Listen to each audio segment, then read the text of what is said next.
Highway का सफ़र कभी कभार बहुत खौफनाक हो जाता है। ऐसा खौफ कि जिसका सामना करना हर इंसान के बस की बात नहीं। ज़्यादातर लोग इस खौफ को हमेशा नज़रअंदाज करने की कोशिश करते हैं या इस खौफ से दूर भागते हैं।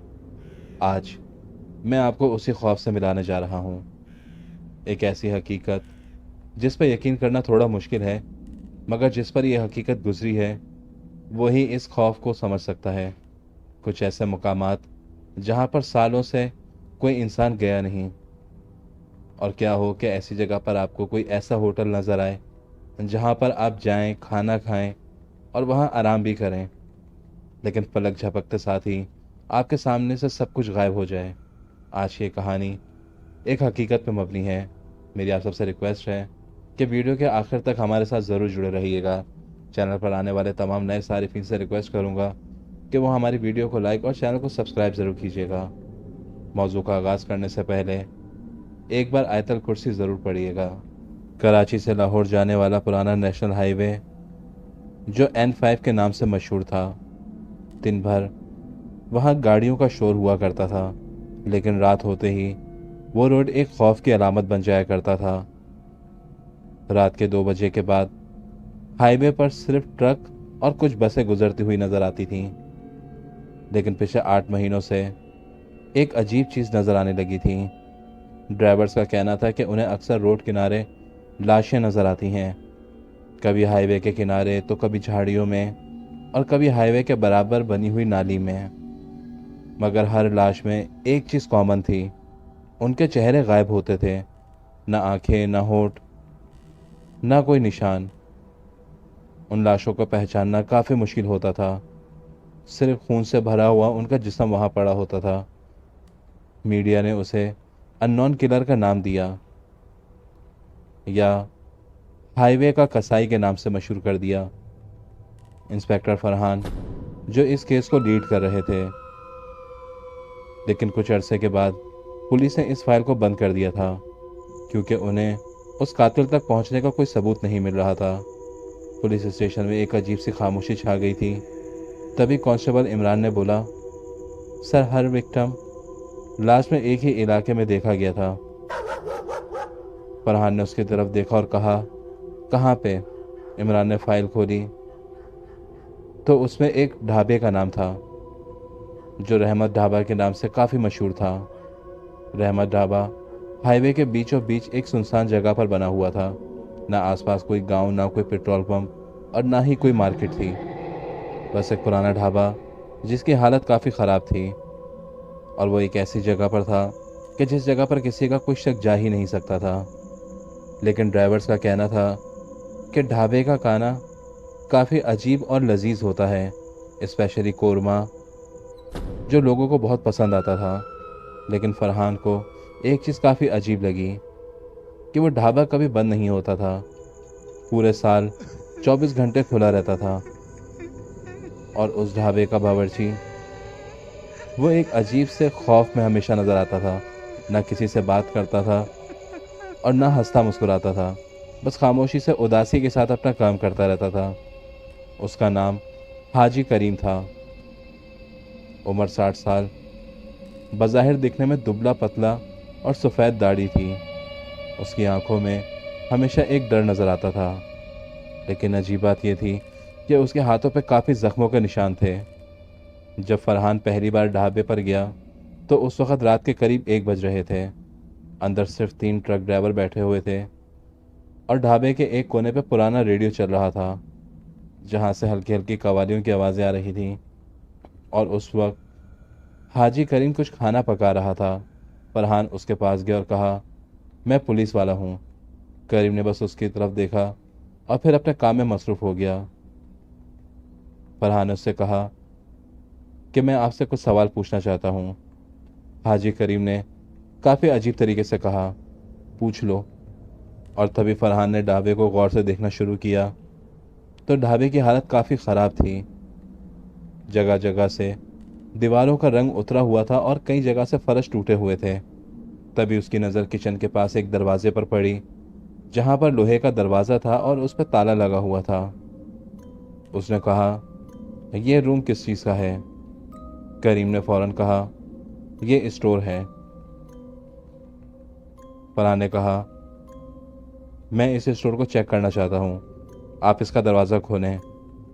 करीम चाचा ने कहा कि चाबी गुम हो चुकी है, लेकिन फरहान को उसका ये बोलने का अंदाज़ काफ़ी अजीब लगा, क्योंकि उसके लहजे में एक डर था, जैसे वो कोई बात छुपा रहा हो।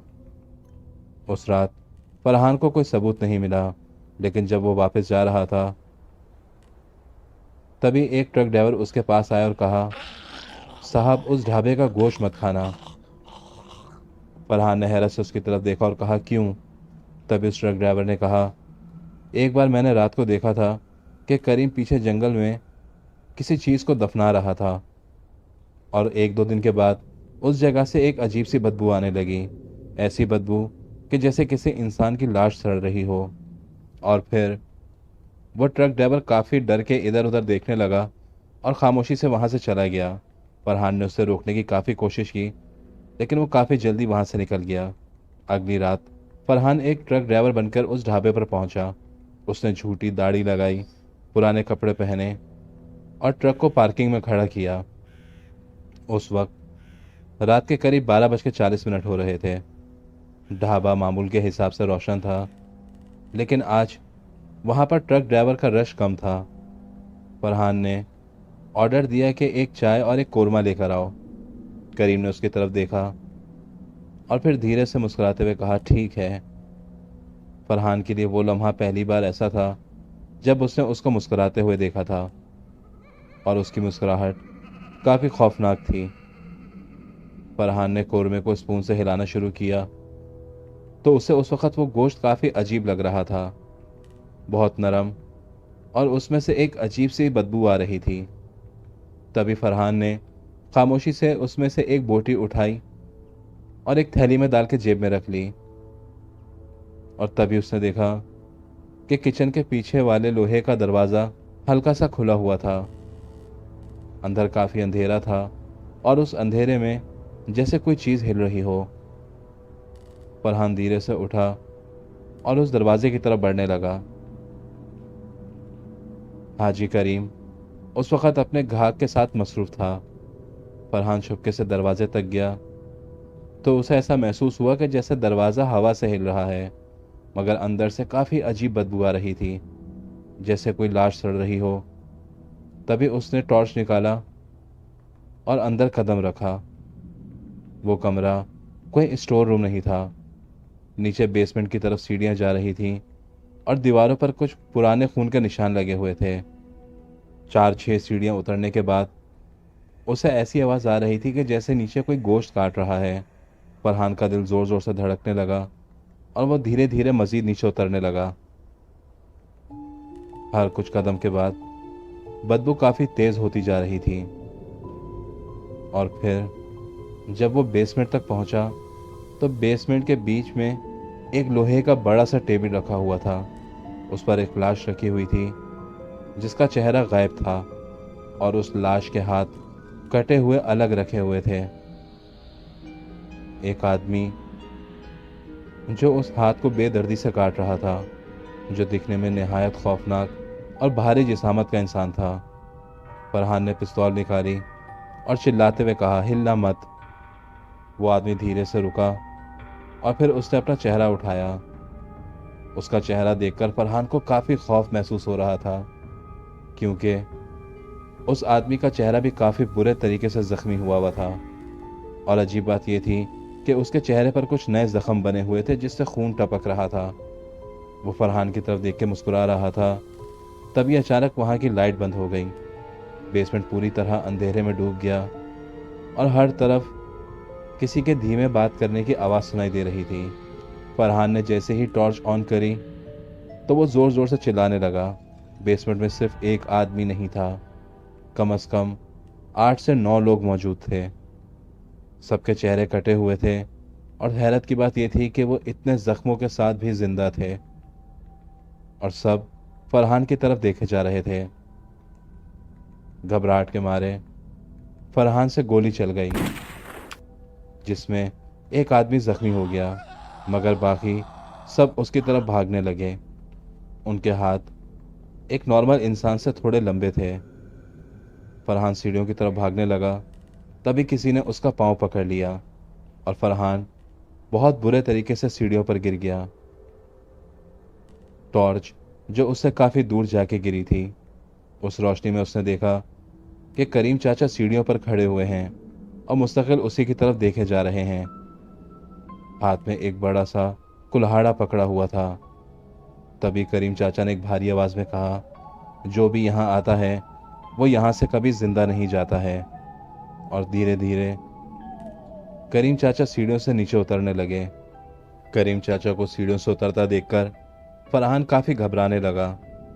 तभी उसने डरते हुए कहा, तुम लोग कौन हो और क्या चाहते हो?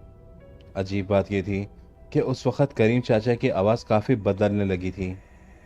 उन्होंने भारी आवाज़ में कहा, हम भूख हैं और हम कई सौ साल से यहाँ भूखे रहते हैं। हम वो हैं जो इंसानों के चेहरों को खाकर जिंदा रहते हैं और बाकी का गोश्त तुम इंसान खुद खा जाते हो।